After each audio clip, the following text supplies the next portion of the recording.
probably know, I'm BeckyinBoca. I'm a beauty blogger in Boca Raton. And you can find me on BeckyinBoca Facebook. I'm also on Instagram. I'm learning Twitter. And I have a radio and TV show called BeckyinBoca. And if you listen to radio, it's 1470 AM, 95.3 FM on Thursday nights at 6 p.m. But I stream all my shows with the video to my Facebook page so you can watch them whenever you want. They stay on there. And what I like to do is feature things in Boca Raton for women.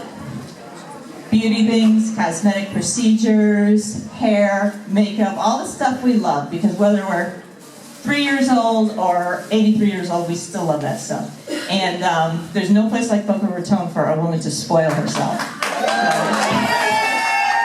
And there's nothing wrong with that. We encourage it. And that's why I like Siggy, because she is so Boca.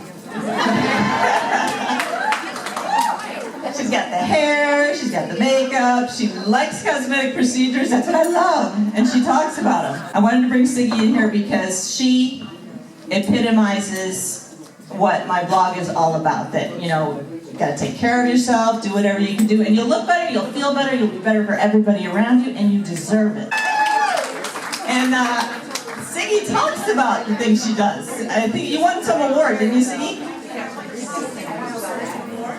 The Plastic Surgery Award from Bravo, okay? For having the most procedures?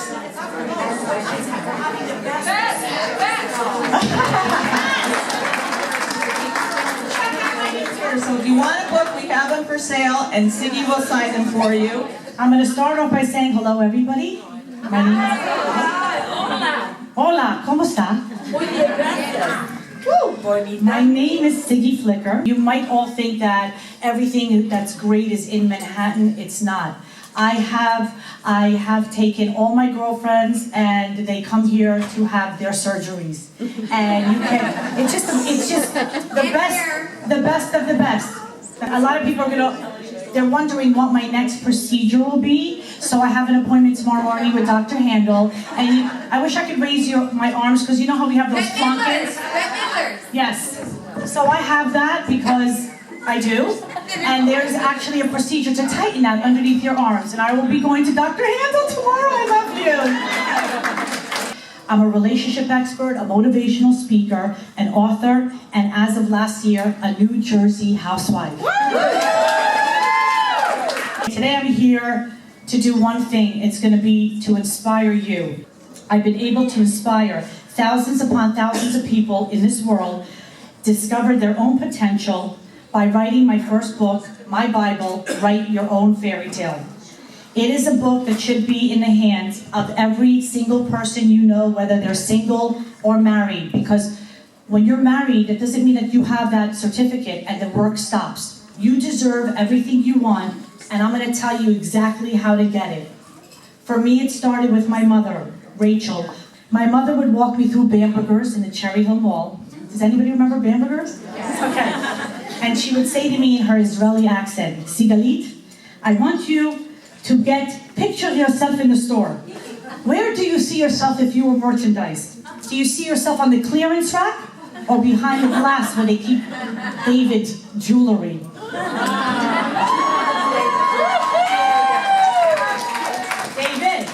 She told me that women, listen to this, men are hunters by nature. They're begging you for a challenge. A woman who makes it too easy for a man is not going to get the man. When handsome Scott Mitnick wanted to see Sigalit on a Saturday night, he had to ask me by Wednesday. Why? Because I was setting the precedent that I love myself, and I want to be with someone who just doesn't assume I'm waiting around for him with nothing to do. There are no guarantees that any relationship is going to work. My divorce was not a mistake. It was a lesson that I would take all over again. From every failure, there's a lesson and a gift. My gift from that lesson was that it brought to me my pride and joy, my heart and soul, the loves of my life, my children, Sophie and Joshua. How many people out there feel like there are no good men out there? Raise your hand.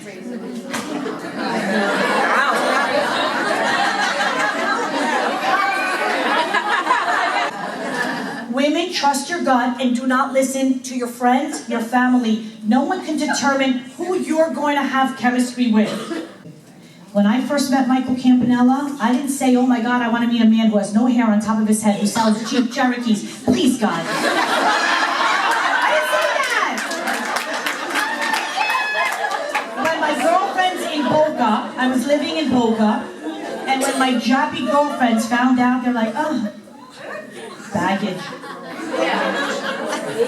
Ex-wife, horrible situation there. Not for you, Siggy. He's not rich. He lost all his money, Siggy. Siggy, come on. He's not for you. You can have anybody here. I was crazy about this man.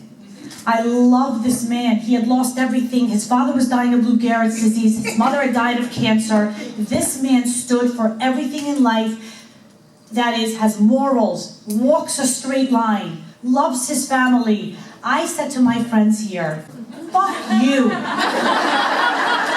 I love him and we're gonna build a life together. Women today are always asking me, what am I doing wrong? What can I do? In this book, I tell you what to do and what not to do. Stop trying to pretend that you're somebody you're not. Eventually, that person's going to discover who you are, and you're going to get dumped anyway. So, for example, when I was out there, if I were to go out there and pretend that I didn't talk a lot or I was shy, eventually my energy would catch up. So live your authentic self. If you don't know what your gift is, ask somebody who loves you. Your mom, your aunt, your next door neighbor, your best friend. Tell them to tell you 5 things about you that they love. As we grow older, we start to wrap ourselves up like mummies, and we're afraid to take risks. And it's only for one simple reason. Everybody's afraid of rejection. We don't want to get hurt. But you have to unravel those bandages and go out there and take risks. You're going to find out that that guy who you're crying about every single day that you can't get out there and find the lid to your pot had gonorrhea.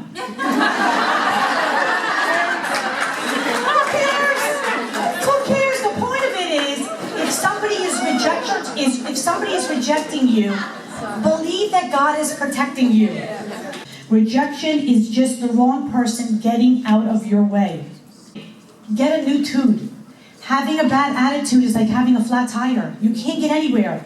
Who wants to date a Debbie Downer? Who wants to sit across from somebody, how are you? Can't stand my sister.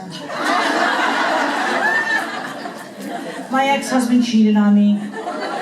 He gave me herpes. No one wants to hear that.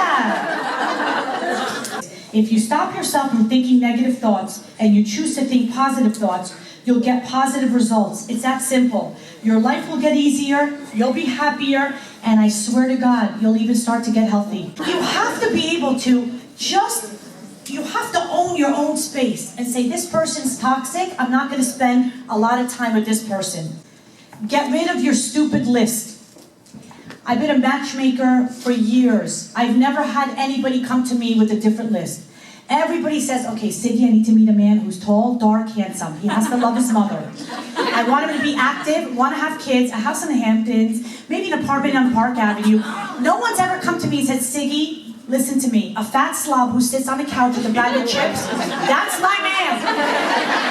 Find him now. No dating profile can ever determine if you're going to have chemistry. People today are hiding behind their computers. More and more people are single because no one wants to get off their ass and actually meet people face to face.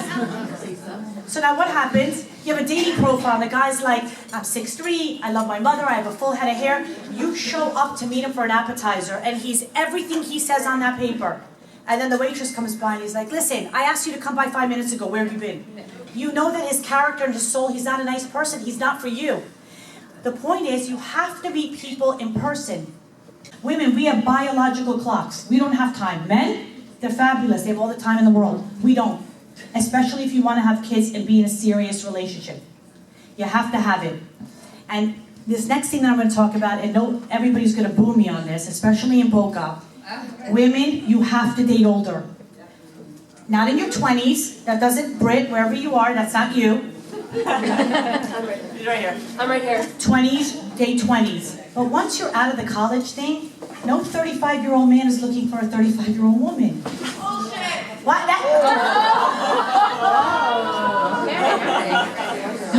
be the 1%. And honey, I want to put the people in this room on the road I want people to have relationships. I don't want people to be single. So if you are the 1%, I'm so happy for you. God bless you. But let me just tell you something. If you want to have, and I'm not saying this about there's something wrong. It's not about the number. It's about the maturity level. And you might be swinging from chandeliers and your sex life might be great. But a lot of people, they're interested in having babies. And when you have babies and you're breastfeeding your kids, you don't need to be breastfeeding your husband too. The point is you want to be with a man. And maturity comes with life experiences. And start making friends outside your social circle. Here's what happens. I sent a client of mine to cooking class. She said, Siggy, I'm not a lesbian. What am I going to do in cooking class? I said, Samantha, who cares? You're going to meet people. So every week after cooking class, people go out for coffee. And all of a sudden, she's sitting there, and somebody says, Samantha, you're single? My brother would love you. The girl next to her says, no, my boss. She ended up dating the brother and the boss, ended up with the brother, and is having her third child next week. That's how things happen. That's how things happen. It's like a snowball effect. Go volunteer at the hospital. You might bump into a doctor in the elevator. So what will happen if you go on a date with somebody? What's going to happen? So you can have a glass of wine, you can have an appetizer, oh, poor you. Poor you. There are women being sold as sex slaves other places in the world. You're going to go out to a restaurant in Boca with somebody that you don't have chemistry with and have a glass of wine and potato skins. Or a salad. I'm sorry we're in Boca. A salad. When you're out with a guy, lean back. Let the man take the lead. If a man asks you to go out to dinner, you are not putting your credit card on the table. Yes. I like that. I don't care whether you're going to Chipotle or New York Prime or Chops or Tracciatore. I don't care. If men today say, Siggy, we're begging women to let us be men and take the lead. Don't feel like you're setting the precedent. Know your worth. And do not sit there like a lady and be nice. You don't have to order the most expensive thing on the menu. You talk about first date things. No sex, no politics, no religion. You keep it light. You want to know if there's something that says, I'd like to see him again. That's all I have to say. I love you. Health and happiness. Thank you.